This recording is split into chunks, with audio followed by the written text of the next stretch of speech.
From the School of Journalism and Mass Communication at the University of North Carolina at Chapel Hill, this is Carolina Week.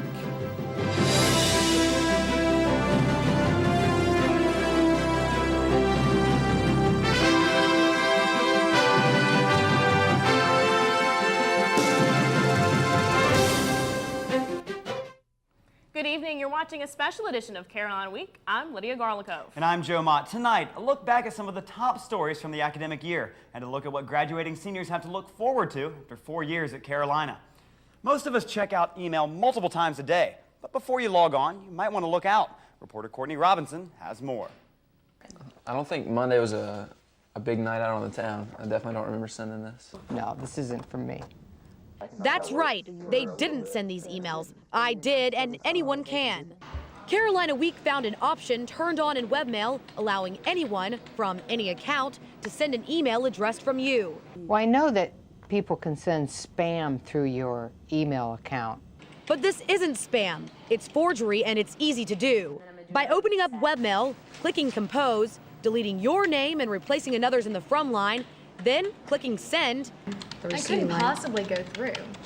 It does, and you've just sent an email that looks like it came from someone else's account. And with thousands of people using Carolina's server daily, how would you be discovered? We could probably find what computer was used. Right.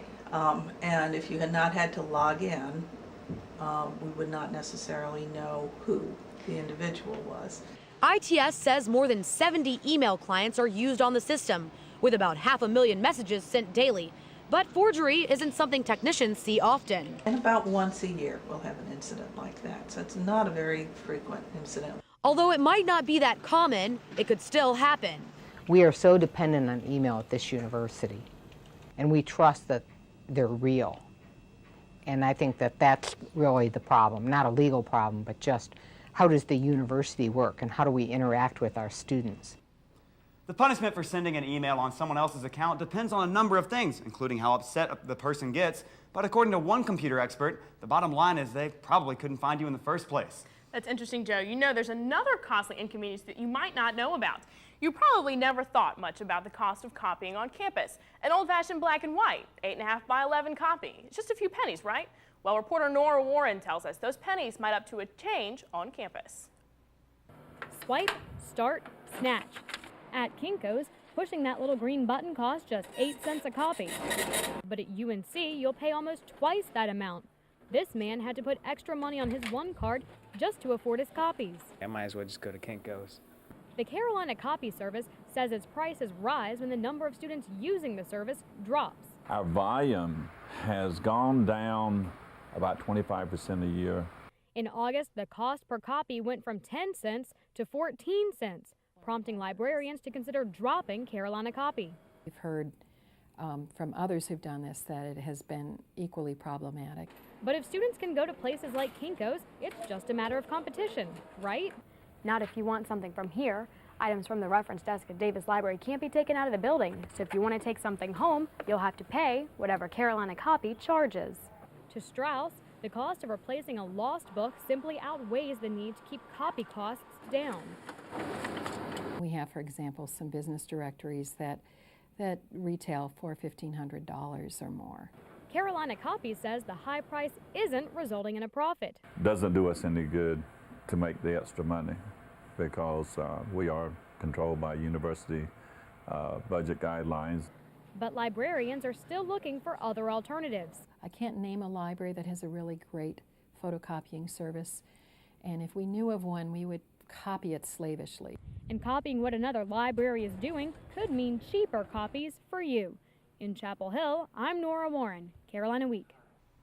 If you think the cost of making a copy is too high on campus, Associate University Librarian Diane Strauss says you can appeal to the Student Advisory Board. You know, Lydia, they say an ending means a new beginning. But for some UNC students, the meaning of that statement isn't so clear. Reporter Erin Macbeth has more. You've climbed the bell tower, sent out graduation invitations, and bought your cap and gown. You're a senior in UNC's class of 2005. And with only 2 weeks left until graduation, that age-old question is ringing loud and clear. What are you doing with the rest of your life? What are you going to do for the summer? What are you doing after graduation? What are you doing with your life? Walk around campus asking that question, and it won't take you long to hear this answer. I have no clue. I really have no idea. I don't have anything lined up. If you're one of the seniors who has no idea what you're going to do next year, much less next month, don't worry, you're not alone. In fact, 25% of seniors graduate from UNC each year without a job. Oh, really? Some seniors, like Matt Terrell, are turning to University Career Services for advice. I've been going into career services and taking those strong interest tests, and it keeps on coming up with no strong interest. Too many interests. A good liberal arts major, has lots of interest. Apparently, I don't enjoy anything anymore, apparently. Tim Stiles, Associate Director of UNC's Career Services, says he sees seniors like Terrell every year around this time. You're just not going to whip up a bowl of miracles for them right off. They have to take a long-range view to their job search. Stiles says having resources available at school is an opportunity students should take full advantage of. Milk the cow for everything it's worth. You're paying your fees here at school, you're paying your tuition. Most important, Stiles says it's not too late to find a job. And hey, have you thought this may take you more time than your roommate who's a business major? And as for those business majors? Well, me and Ned are going to Europe, and we're going to spend our bonuses that we got for our jobs in Europe. I hate these people. Some things just aren't fair. But with a job or without, seniors have one thing in common. It's been a fun ride. Good luck, class of 2005. In Chapel Hill, I'm Erin Macbeth, Carolina Week. University Career Services is available to seniors up to 6 months after graduation, free of charge. Since the death of John Paul II, many people around the world are remembering his life and legacy, including one local teenager. Sean Maroney has more. I'm lucky to have met him. 13-year-old Dominic Corwin gazes at his family's living room wall, remembering his experience 5 years ago. After Dominic's 9th open heart surgery, the Make-A-Wish Foundation granted his wish to meet the Pope. He hugged me and then kissed me on the head, and then he went to some other people, and then he came back to me and hugged me and then smiled at me and hugged me again. Dominic's visit echoes the compassion that many believe marked Pope John Paul II's reign. Right there he was talking to me, and I was asking him to pray for me.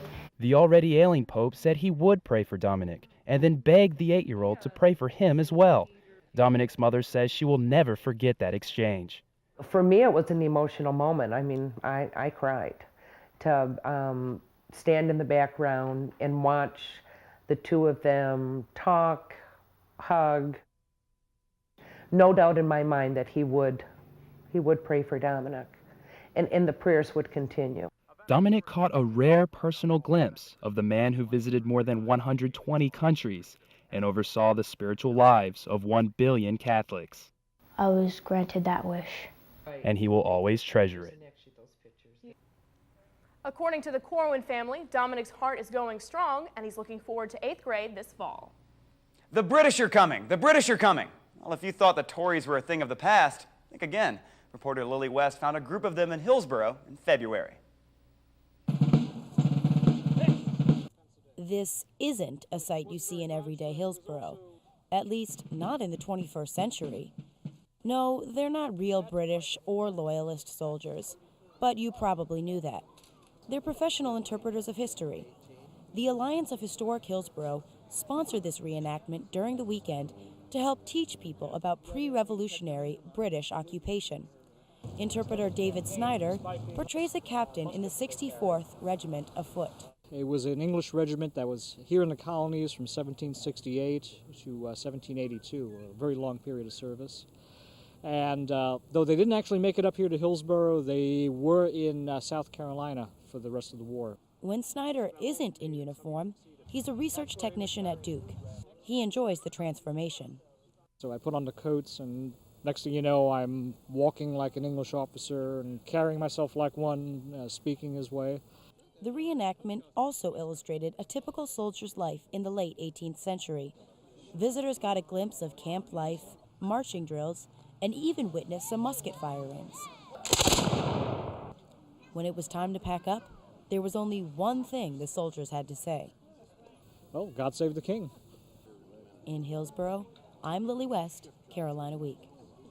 The Alliance for Historic Hillsborough organizes many events during the year to help make residents more aware of local history. Well, we all know drinking too much alcohol can be dangerous. But drinking too much water? Believe it or not, that can be deadly too. Details coming up. Art can be many, many, many things. The North Carolina Museum of Art offers one of the premier art collections in the Southeast, and it's yours to discover. There's something for everyone. Works by classic and contemporary artists, a 164-acre museum park, an outdoor concert series, performances, and so much more. Experience all that art can be at the North Carolina Museum of Art.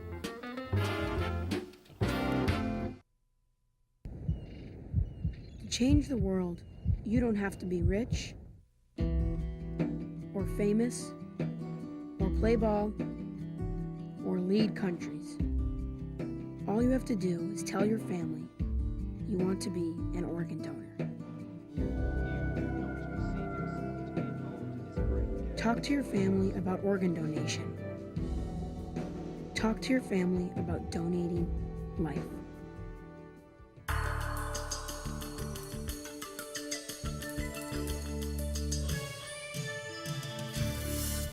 Fitness magazines and even coaches often remind athletes to drink as much water as possible in order to avoid dehydration. But as medical reporter Jocelyn Oberdick tells us, some athletes might be getting too much of a good thing.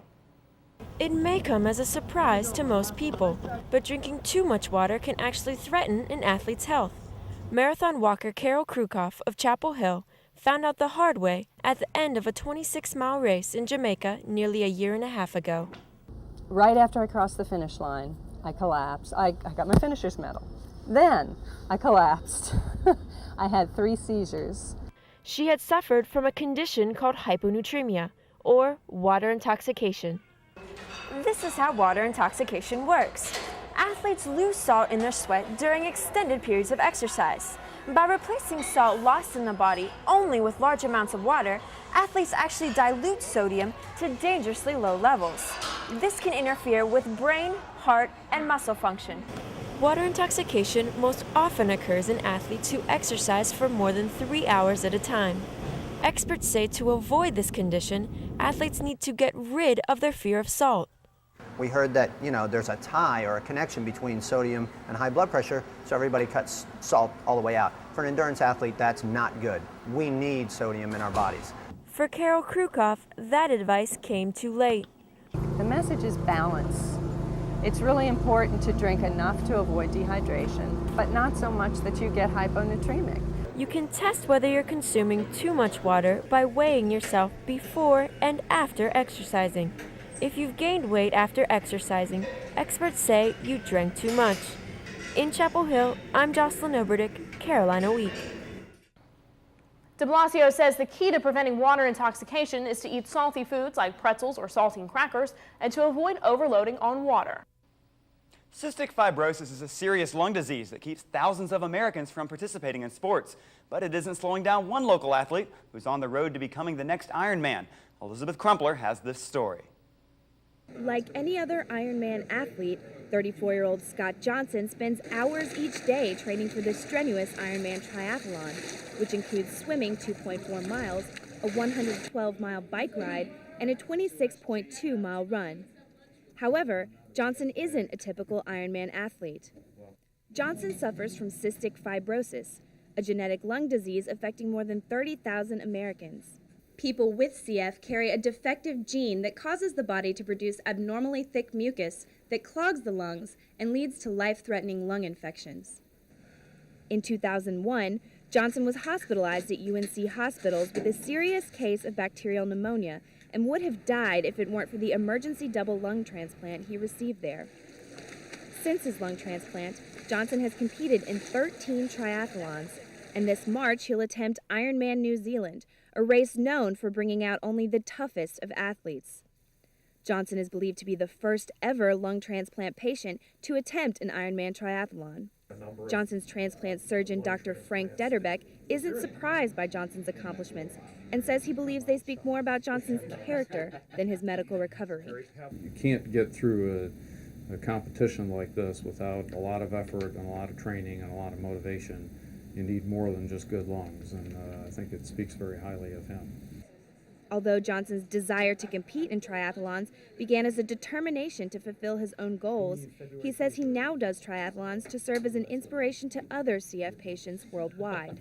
Over the years that I've been doing these, it's kind of evolved into, I run these races for the people that are sitting in the hospitals and the people who are on IVs and oxygen. For many CF sufferers, Johnson's accomplishments represent the promise of a normal life. In Chapel Hill, I'm Elizabeth Crumpler, Carolina Week. To keep track of Johnson's Ironman New Zealand results, click onto our website, carolinaweek.org. We all know that to a student, money is a precious commodity, but it takes only a few quarters a day to help save a child's life. Reporter Elizabeth Storch demonstrates that it is possible to do a lot with just a little. It happens thousands of times a day.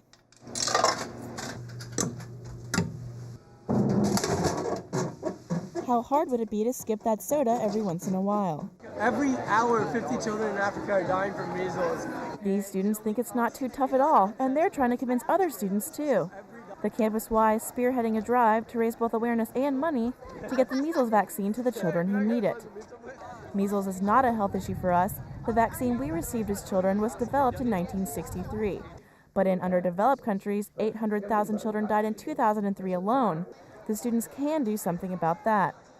The minimal thing one can do is just make a donation, even of $1, $5. Every dollar pretty much represents one human saved from the second greatest cause of childhood deaths in the world. Freshman Nitin Sikar and a friend got involved in high school. Sikar came to UNC and the friend to Duke.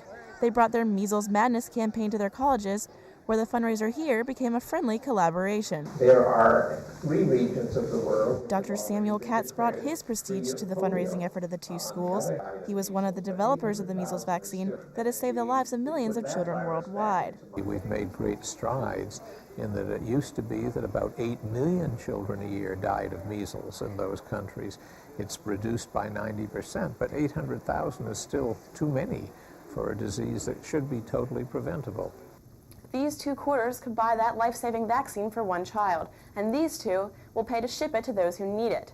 The people behind the Measles Initiative hope you'll think of them the next time you think of sticking quarters in a vending machine.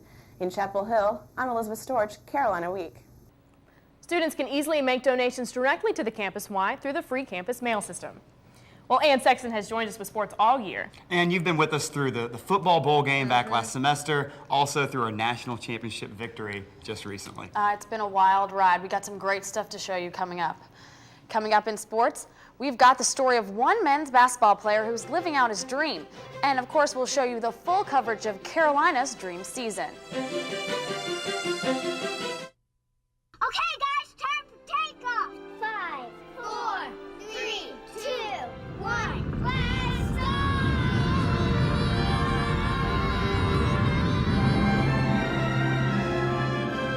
Wow! Whoa, look at that! Is that Jupiter? Hey kids, it's time to go to the planetarium.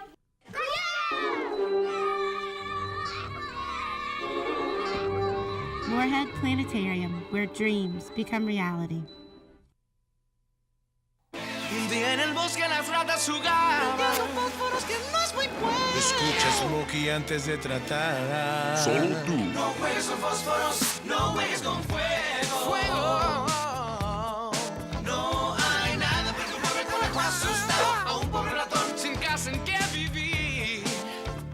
Si un hermoso bosque es lo que deseas, no juegues con fósforos, no juegues con fuego. Solo tú puedes prevenir los fuegos en áreas naturales. ¡Fuego!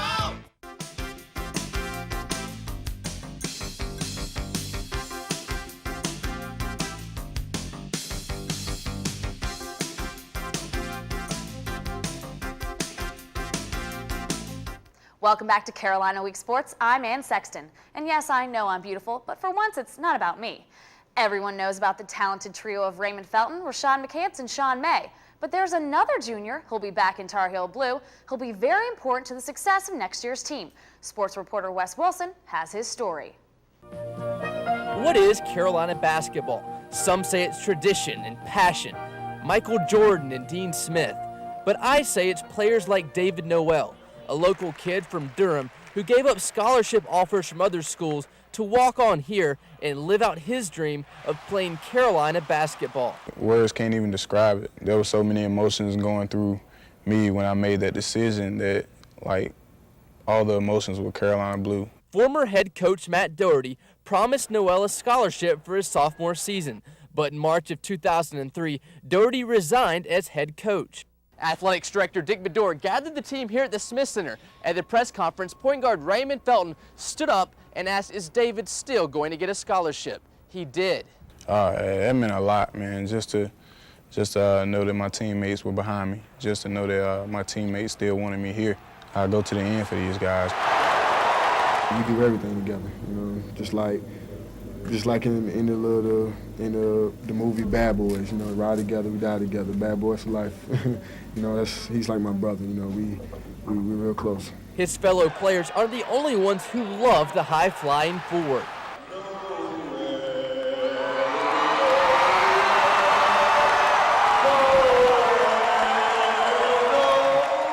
Noel routinely volunteers for the most outrageous skits, and his antics on the video board keep the Dean Dome rocking. But a thumb injury last season kept Noel's Air Jordans grounded. Having a thumb injury like that, like a lot of balls will slip through my hands and things like that. Just being back this year, injury-free, stress-free, it's been fun. And I've been able to go out and play 100% every night, and it's really going to bring about a change in me and a change for this team. Fans and coaches can already see the difference as both Noel and his Jordans are routinely in flight. Everybody loves David, you know, it's just like, you know, he's the smart, he's the one who makes everybody smile every day. The halls of the Smith Center may be lined with pictures of Michael Jordan and Vince Carter, but the foundation of this solid program was built with the heart of players just like David Noel. In Chapel Hill, I'm Wes Wilson, Carolina Week Sports. With the top 7 scorers leaving through graduation or early departure to the NBA, David Noel's 3 points a game makes him the leading returning scorer for the Tar Heels. It's been more than 10 years since the Tar Heels' most recent national championship, 1993, but it was well worth the wait as Roy Williams' first title went immediately into the history books.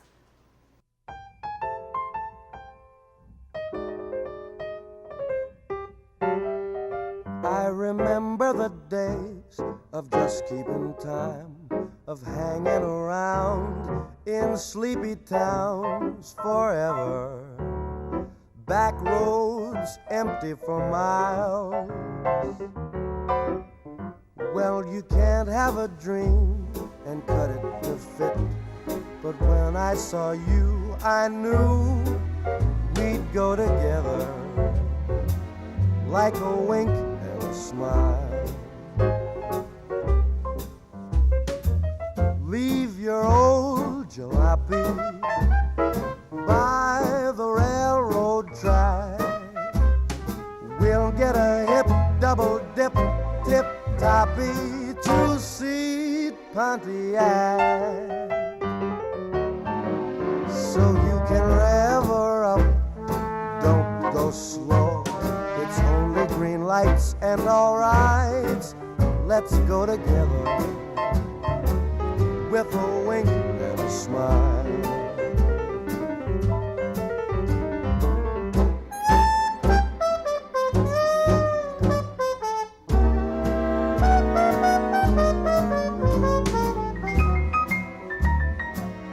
Give me a wink and a smile.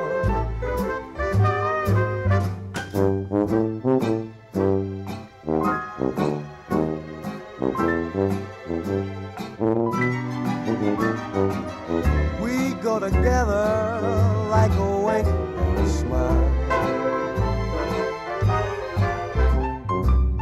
Now my heart is music, such a simple song.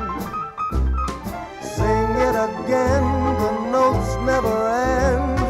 This is where I belong. Just the sound of your voice, the light in your eyes. We're so far away from yesterday, together with a wink and a smile. We go together like a wink and a smile.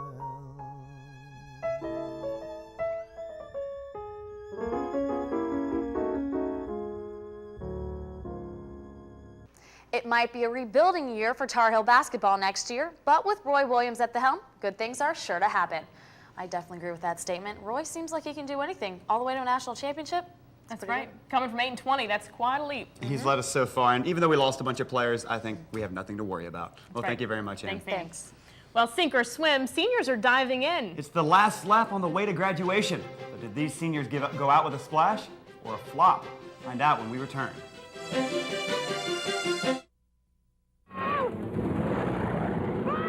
Mother taught me. She's averaging 18%. Balance the budget. Increasing clouds for...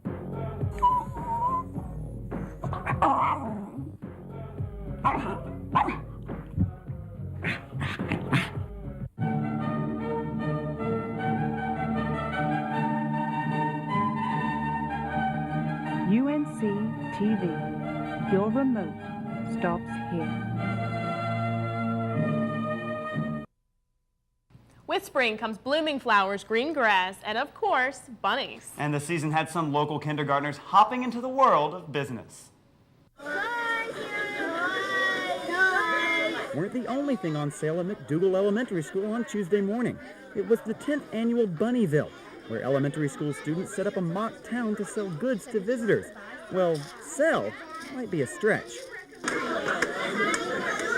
After all, the $5 bunny bucks given to each customer wasn't real money, but it made no difference to the eager proprietors. From a vet's office with sound advice for a sick cat, You're not giving them much air. to a grocery store selling baked goods. Give them $1. Students rolled in the dough and also learned some valuable lessons. They're learning how economics, and they're learning about how to start a business. They're learning the difference between goods and services.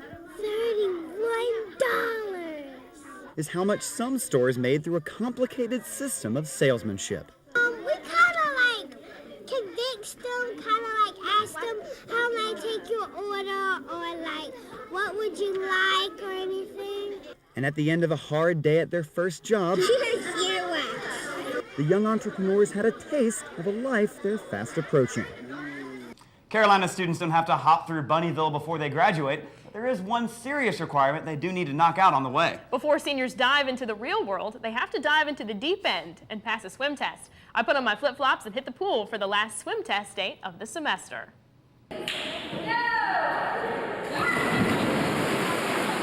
And so begins another round of Carolina's swim test, a 5-minute rite of passage on the way to graduation. It's not a test, it's a celebration. I'm getting ready to graduate, about to get my walking papers, and peace out. It's that desire to graduate that brings students here. Some are nervous, but junior Michael Burrows couldn't wait to strap on the Speedo and goggles and head to the pool. I'm pretty excited, yeah. It's a good opportunity to work on our swimming talents. Swimmers have to stay afloat for 5 minutes and swim at least 1 lap. That's harder than it sounds for some, and strategies vary from the basic. Pass the test. Get in when it starts, get out when it's over. To the simple. Float. Just float. Others, though, are a little more aggressive. I'm going to try to take out the competition by a combination of physical abuse and urination. As the test nears completion, 5, 4, 3. There are smiles and sighs of relief. All students come together with the same goal, that little card that says, I passed the test. Feels great. Well, I know that everyone in Michael's heat passed the swim test, so hopefully everyone made it this time. That's great. I took care of my requirement freshman year. Well, that does it for this edition of Carolina Week. Thanks so much for watching. Have a wonderful evening.